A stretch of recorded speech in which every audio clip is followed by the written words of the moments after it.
नमस्कार, जय हिंद सभी को। कैसे हैं आप सभी? और मैं रुद्रनेश राघव। यूपी पुलिस कांस्टेबल सिपाही का आपने भी पेपर दिया होगा और पेपर देने के बाद आंसर की भी चेक की होगी। तो लगातार आप सभी के दिमाग में एक ही प्रश्न चल रहा होगा कि आखिर हमारा रिजल्ट कब तक आएगा। और कट ऑफ को लेकर के लगातार सस्पेंस बरकरार है, क्योंकि ऐसा पहली बार हो रहा है जब अध्यापक लोग भी थोड़े से चिंतित हैं इस चीज़ को लेकर के कि आजकल की मेरिट का कुछ अता पता ही नहीं रहता, कहाँ क्या कैसे जा सकती है। हालांकि यूपी होमगार्ड में जैसा हमने आपसे कहा था, बहुत लंबा एक एनालिसिस करने के बाद में आप सबको मैंने बताया था कि भाई जनरल की होमगार्ड में 62 से कम नहीं रहेगी, तो आपने देखा 62 से 64 के बीच में ही रही है। और लास्ट वीडियो जो हमने डाली थी आपकी होमगार्ड पे, उसमें एग्जैक्ट हमने आपको बताया था, क्योंकि इतना सारा डाटा रीड करने के बाद में समझ में आता है कि आपकी कट ऑफ क्या रहेगी। यूपी पुलिस कांस्टेबल में अगर हम बात करें, सिपाही में आपका रिजल्ट कब तक आ रहा है? सेफ स्कोर को लेकर के लगातार मतभेद जारी है। सभी टीचर्स के अंदर यहाँ और यहाँ एक कॉल्यूजन है, एक अड्यो है, हलचल है कि वास्तव में अब की बार थोड़ा सा ये कह पाना कि आखिर होना है तो होना क्या है रिजल्ट में। क्योंकि हर बार जो भी नया रिजल्ट आ रहा है, किसी भी कैटेगरी से देखें, अजीब व गरीब प्रकार की चीज़ें देखने को मिल रही हैं। कंपटीशन एकदम इतना बढ़ गया है पिछले 2 सालों में, बहुत ज़्यादा। उसका मुख्य कारण और कुछ नहीं है, सिर्फ यही है, तैयारी करने वाले अपनी हदों को पार करके तैयारी कर रहे हैं। वो गाना सुना होगा आपने, मैं दुनिया भुला दूंगा तेरी चाहत में। तो आज जो जमाना है युवा साथियों का, वो आशिकी करने का नहीं है। अब जो जमाना है वो है सरकारी नौकरी का, और तमाम ऐसे युवा साथियों को ही सरकारी नौकरी मिल रही है जो सब कुछ भुला के बैठे हुए हैं और केवल तैयारी कर रहे हैं दिन रात एक। और आप भी अगर वास्तव में सरकारी नौकरी लेना चाहते हैं तो मैं सभी से एक ही बात कहूँगा, it is not possible to get the job if you are not fully dedicated for your target. अगर आप अच्छे तरीके से अपने टारगेट के लिए डेडिकेटेड नहीं हैं तो ये पॉसिबल नहीं है कि सरकारी नौकरी मिल जाए आज की डेट में। ज़बरदस्त तरीके से आपको लगन लगानी है तो सिर्फ यूपी पुलिस, आर्मी, एयरफोर्स, जिस किसी की भी आप तैयारी कर रहे हैं, अपने आप को पूर्ण रूप से उसमें समर्पित कर दीजिए। वो ज़माने गए अब, जब हम आंकड़े लगाते थे कि 60% पे, 45%, 50% पे हमारा सिलेक्शन हो जाएगा नंबर लाने से। अब वो सिलेक्शन के दिन गए। अब केवल और केवल एक ही चीज़ बची है, वो है दिन रात की कड़ी मेहनत। कम से कम 6 महीने से 1 साल की मेहनत लगातार चाहिए चाहिए किसी भी एग्ज़ाम को निकालने के लिए। और अगर आपने 3 से 4 महीने की तैयारी में अच्छा स्कोर किया है और आपको लग रहा है कि मेरा सिलेक्शन हो जाएगा, तो आप ये गलत फहमी में हैं। इसका मतलब आप सफल होते होते बच जाओगे, रह जाओगे मतलब। क्योंकि तैयारी, आज की तैयारी, आजकल जो सिलेक्शन है,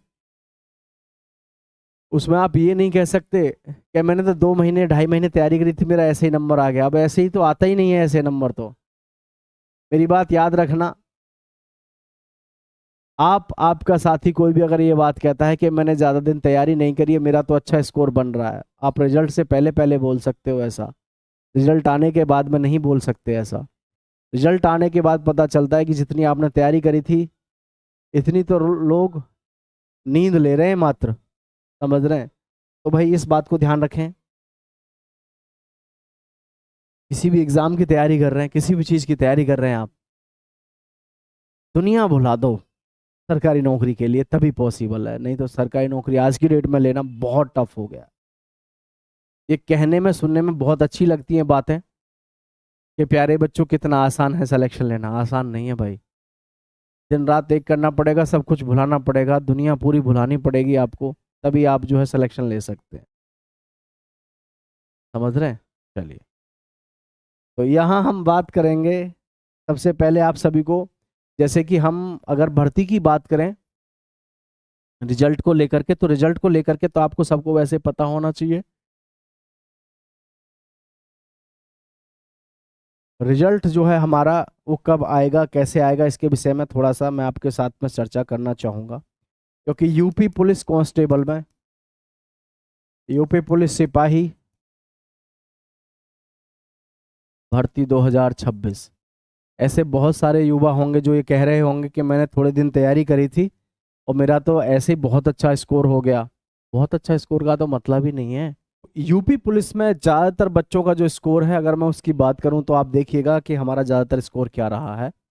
ठीक है, तो जैसे कि गर्ल्स की मैं बात करूं खास करके जनरल कैटेगरी से, या फिर बॉयज़ की बात करूं जनरल कैटेगरी से, तो सबसे ज़्यादा जो बच्चों का स्कोर रहा है, अगर मैं क्वेश्चंस की, प्रश्नों की बात करूंगा, ठीक है, प्रश्नों की, तो प्रश्न सबसे ज़्यादा जो बच्चों के हैं जनरल कैटेगरी में, लगभग 110 से लेकर के 118 और 120 तक लगभग बच्चों का जो है स्कोर सबसे ज़्यादा है जनरल कैटेगरी से। ठीक है, जनरल कैटेगरी से सबसे ज़्यादा स्कोर है इनका। और बॉयज़ में अगर मैं बात करूं तो सबसे ज़्यादा जो यहाँ स्कोर देखने को मिल रहा है 122 से लेकर के, या मैं ये सीधा सीधा यहाँ से आपको 120 से लेकर के 120 से लेकर के लगभग आपका स्कोर 128 तक ज़्यादातर सभी का है, 128 तक। और अगर हम सीधे सीधे देखें जनरल कैटेगरी में आपकी कट ऑफ का आंकड़ा, तो वास्तव में आंकड़े चौंकाने वाले रह सकते हैं, क्योंकि कट ऑफ अब की बार दम ले जाएगी एकदम से। और मैं फिर से कहना चाहूँगा कि तैयारी करना आज की डेट में दुनिया भुलानी पड़ेगी, सब कुछ एक तरफ रखना पड़ेगा, तब आपको तैयारी करनी पड़ेगी। समझ रहे साथियों? तो बॉयज़ जितने भी हैं भाई, आप सबको मैं बताना चाहूँगा, बॉयज़ को और गर्ल्स को भाई ध्यान दें सभी साथी। जो बॉयज़ हैं 120 से 128 हैं, इनके ये जनरल वाले जो हैं, ये जनरल कैटेगरी से हैं भाई। कट ऑफ का आंकड़ा थोड़ा सा टफ कह रहा है जनरल कैटेगरी में। अब की बार ऐसा लग रहा है कि एक 240 प्लस के आसपास आपको जनरल की देखने को मिल सकती है। और वहीं पर ओबीसी की मैं बात करूं तो लगभग 232 के आसपास आपको देखने को मिल सकती है ओबीसी की। ये फिजिकल के लिए हो सकती, और हो सकता है आपके दिमाग में बहुत सारे सस्पेंस हों, बहुत सारे विचार हों कि यार बहुत ज़्यादा कट ऑफ बता रहे हैं। तो भाई देखो, सच्चाई को कोई झुटला नहीं सकता, और सच्चाई सामने आएगी तो आप भी देखेंगे। शायद ही कोई कट ऑफ ऐसी गई हो हमारी बताई हुई जिसमें आपको गड़बड़ देखने को मिली हो, चाहे दिल्ली पुलिस ही क्यों ना हो। मैंने दिल्ली पुलिस में भी आपसे कहा था कि जनरल की जो है वो 72 के आसपास रहेगी, है ना, 70-72 के आसपास, और आपने देखा 70-72 ही है। यहाँ सबसे जो मेन चीज है इस समय वो ये है कि मतलब दुनिया भुलाए बैठे हैं लड़के और लड़कियां जो वास्तव में तैयारी कर रहे हैं। कुछ लोग ऐसे हैं जो 2-3 महीना तैयारी करके सोचते हैं हमने बहुत ज़्यादा मेहनत कर ली, और लेकिन अब वो ज़माना नहीं रहा। अब ज़माना सिर्फ इसी चीज़ का रह गया है कि आप कितनी देर तक फील्ड में जमे रहते हैं, फील्ड में कितनी देर तक जमे रहते हैं। ठीक है, तो आप सभी का बहुत बहुत धन्यवाद। चैनल को सब्सक्राइब करके दोस्तों के साथ शेयर करिएगा। जय हिंद साथियों।